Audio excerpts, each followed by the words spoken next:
বন্ধুর জন্মদিনে গান গাইবেন আরেক বন্ধু।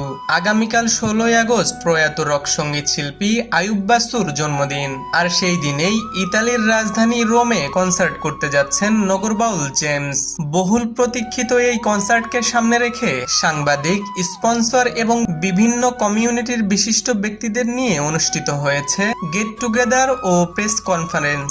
অনুষ্ঠানটিতে কিংবদন্তি শিল্পী আইয়ুব বাচ্চুকে গভীর শ্রদ্ধার সাথে স্মরণ করেন নগরবাউল জেমস। একসাথেই কাজ করেছি, তো জোড়াই ছিলাম। তো উনি চলে যাওয়ার পরে খুব একা লাগে, এর থেকে বেশি কিছু আর বলতে চাই না। আয়োজক আমিশি বাংলা ফেস্টিভ্যালের কর্ণধার হোসেন আহমেদ মোয়াজের সঞ্চালনায় অনুষ্ঠানে প্রবাসী বাংলাদেশিদের ঐক্যবদ্ধ থাকার আহ্বান জানান নগরবাউল জেমস। তাদের কাজ মিলিয়ে চলবেন, সব বাঙালির একসাথে থাকবে এই দোয়া এবং কামনা সবাইকে। ইনশাআল্লাহ দেখা হবে 16 তারিখে।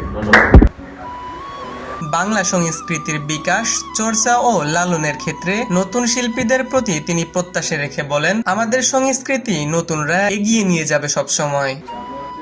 বাঙালি সংস্কৃতি নতুনরা এগিয়ে নিয়ে যাবে সবসময়, এবং আমার কাছে মনে হচ্ছে তারা আমাদের চেয়ে ভালো। এদিকে দীর্ঘ এক যুগ পর রোমের মঞ্চে নগরবাউল জেমসের প্রত্যাবর্তনকে ঘিরে ইতালি প্রবাসী বাংলাদেশিদের মধ্যে তৈরি হয়েছে ব্যাপক উৎসাহ ও উদ্দীপনা। প্রিয় শিল্পীর কণ্ঠে জনপ্রিয় গানগুলি সরাসরি উপভোগ করতে অধীর আগ্রহে অপেক্ষা করছেন রোমের সঙ্গীত প্রেমীরা। অপেক্ষা করে আছেন আরেকটি স্মরণীয় মুহূর্তের প্রতীক্ষায়। হিমুর রহমান, নিউজ বাংলা .নিউজ, ঢাকা।